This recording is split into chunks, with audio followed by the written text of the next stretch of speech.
কলকাতার অপরাধ জগতের গোষ্ঠীদ্বন্দ্বর কাহিনী এবার রূপলী পর্দায়। ছবির নাম AK-47। কাহিনী মোটামুটি এইরকম। কলকাতার অপরাধ জগতের দখলদারি নিয়ে লড়াই দুই মাস্টারমাইন্ড জনি ভাই এবং আন্না ভাইয়ের মধ্যে। জনির পুরো পরিবারকে শেষ করে অপরাধ জগতের দখল নিয়েছে আন্না ভাই।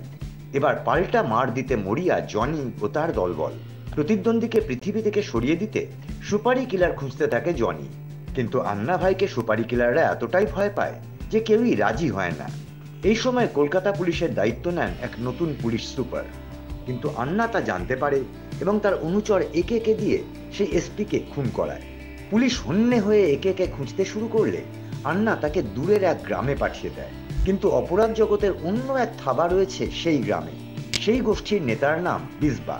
তার আবার চুল্লুর ব্যবসা। গ্রামের মানুষের ওপর প্রচন্ড অত্যাচার করে সে। একে আর তার দুই সঙ্গী সেখানে পৌঁছানোর পর বিজবা ও তার দলবলের সঙ্গে শুরু হয় তাদের লড়াই। এদিকে একে প্রেমে পড়ে ওই গ্রামের একটি মেয়ের, কিন্তু মেয়েটি ক্যান্সার আক্রান্ত। তবু প্রেম পর্ব চলতে থাকে। একে তার দুই সঙ্গীকে নিয়ে বিজবা ও তার দলবলকে শেষ করার পর প্রেমিকা সীতাকেই বিয়ে করে, কিন্তু বিয়ের আসরেই ক্যান্সার আক্রান্ত সীতা মৃত্যুর কোলে ঢলে পড়ে। মোটের ওপর এই হলো AK-47 এর গল্প। অভিনয় করেছেন রজতাভ দত্ত, খরাজ মুখার্জি সহ এক ঝাঁক অভিনেতা অভিনেত্রী।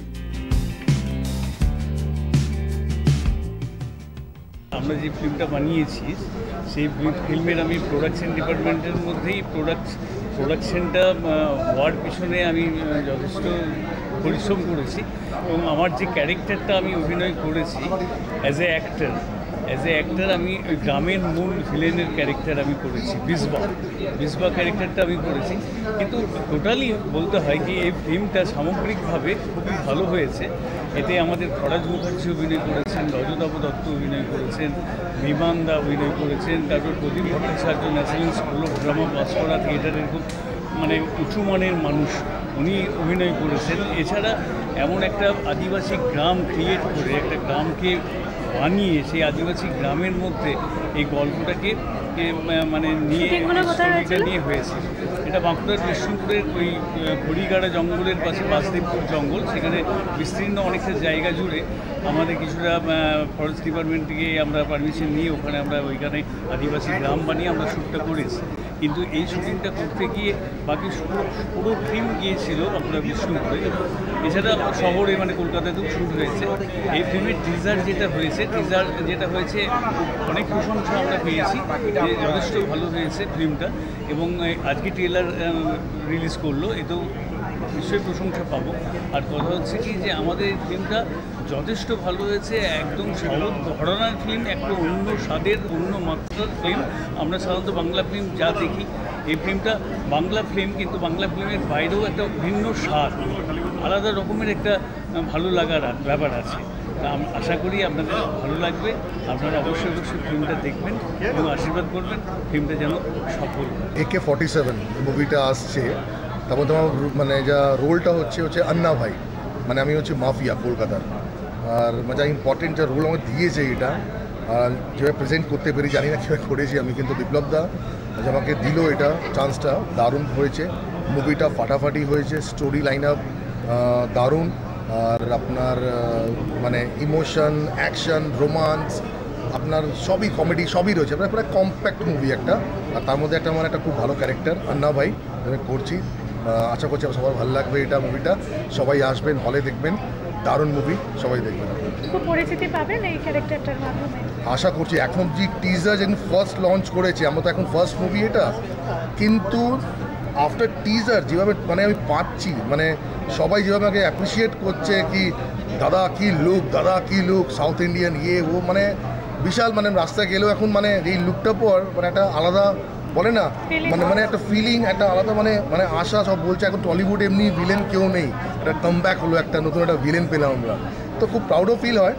আর আশা করছি খুব ভালো করবো, আর দেখি কি হয় ফিউচার। আপনাদের আশীর্বাদ সব ভালো দিক হয়। চরিত্রটা পেয়ে আমি খুবই খুশি হয়েছিলাম, কারণ খুব অন্যরকম একটা চরিত্র। আমার বয়স এখন খুবই কম, কিন্তু আমি যে চরিত্রটা পাঠ করেছি তার বয়স মোটামুটি 30-32, এবং সে একজন মা, এবং সে আদিবাসী গ্রামের একজন মানুষ। তো অনেক চ্যালেঞ্জ ছিল নিজেকে ভেঙে চুরে করার মতো। তো যখন চরিত্রটার কথা শুনি আমার খুব ভালো লেগেছিলো। আমার মনে হচ্ছিলো যে একটা স্কোপ পাওয়া গেছে, আমি অভিনয় করতে পারবো এখানে। খুবই খুশি হয়েছি AK-47। আর এই মুভিটাতে অনেক ছোট ছোট আমাদের ইমোশন ফুটিয়ে তোলা হয়েছে, যে ইমোশনগুলো খুব সহজ সরল ছবি, যেটা দেখলে আমাদের কিছু ভাবতে হবে না, জাস্ট দেখে আমরা ওই ফিল গুড ফ্যাক্টরটা নিয়ে বেরিয়ে যাবো আর কি। তো খুব ভালো লেগেছে, আপনারা দেখুন, আসুন হলে খুব তারিখে রিলিজ করছে। আশা করি আপনাদের সবার খুব ভালো। আশাবাদী তো আমরা পুরোটাই, আমরা স্ক্রিন অফ প্রিন্ট থেকে প্রথম আবার ছবি এটা বানিয়েছি, প্রডিউস করেছি। তো যেহেতু আমরা নতুন, তত এক্সপিরিয়েন্স আমাদের নেই, কিন্তু ছবিটা খুবই সুন্দর হয়েছে। আর পুরা বিপ্লবদা, পুরো আমাদের টিমটা যে আছে, মানে প্রচুর মেহনত করেছে এটার জন্য, ঠিক আছে। আশা করছি সবাই সিনেমাটা দেখবেন, পারিবারিক সিনেমা, খুবই ভালো। কারোকে তো আগিয়ে আসতেই হবে, নাহলে প্রডিউস হবে কোথা থেকে। তো আমাদের এই ছবি একটু নতুন ধারার ছবি, নতুন, একদম নতুন।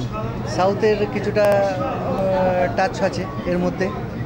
তো আর বাংলা যে গানগুলো আমি দেখলাম, গানগুলো তো খুব সুন্দর হয়েছে, যে গেয়েছে তাই সেও খুব ভালো করেছে, কোরিও খুব সুন্দর, আর পিকচার কোয়ালিটিও খুব সুন্দর, খুব সুন্দর। অ্যাকচুয়ালি ফ্যামিলি ফিল্ম যেটা হওয়া উচিত, সব কিছুর একটা মিক্স থাকে, সেই মিক্সটা আছে AK-47-এর ভিতরে।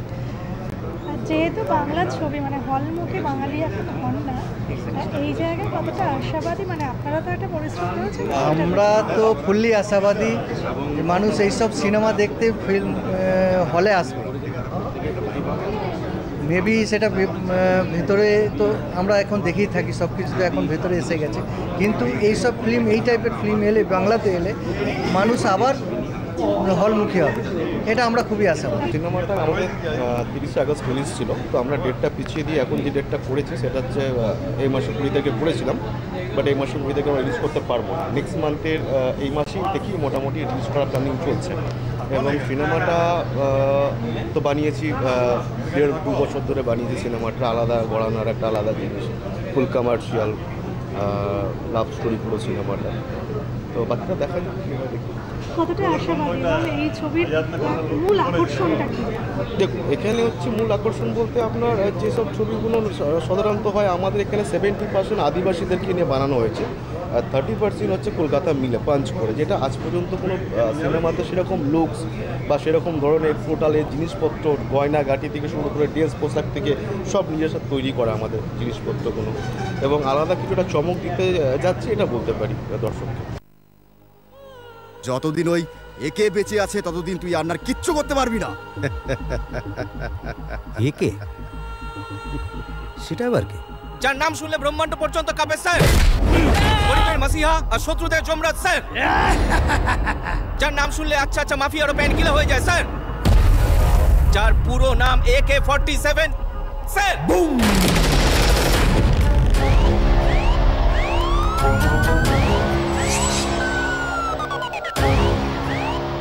SP sir, personality low, power high, because এখন আমি একটু গাঁজা খাই।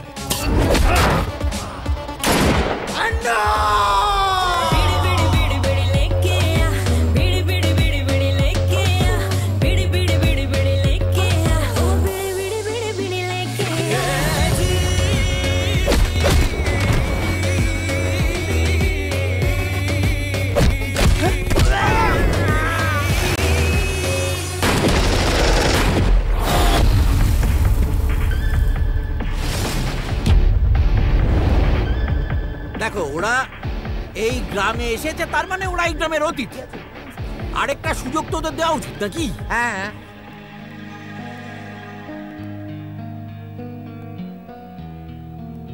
হাঁ করে তাকিয়ে থাকলেই শুধু হয় না, ভালোবাসতে গেলে না জিগারের দরকার হয়, বুঝেছিস? যেটা ওর নেই। সারা জীবন শুধু হাঁ করে তাকিয়েই থাকতাম।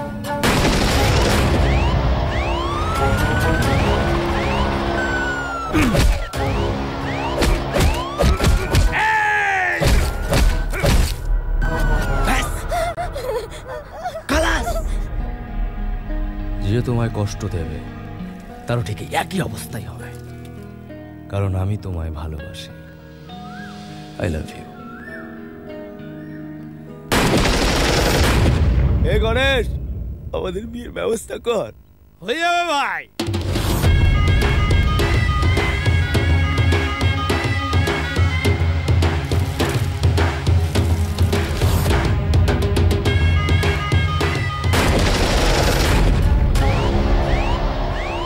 আর 10টা সেকেন্ড আগে আসতে পারলি না?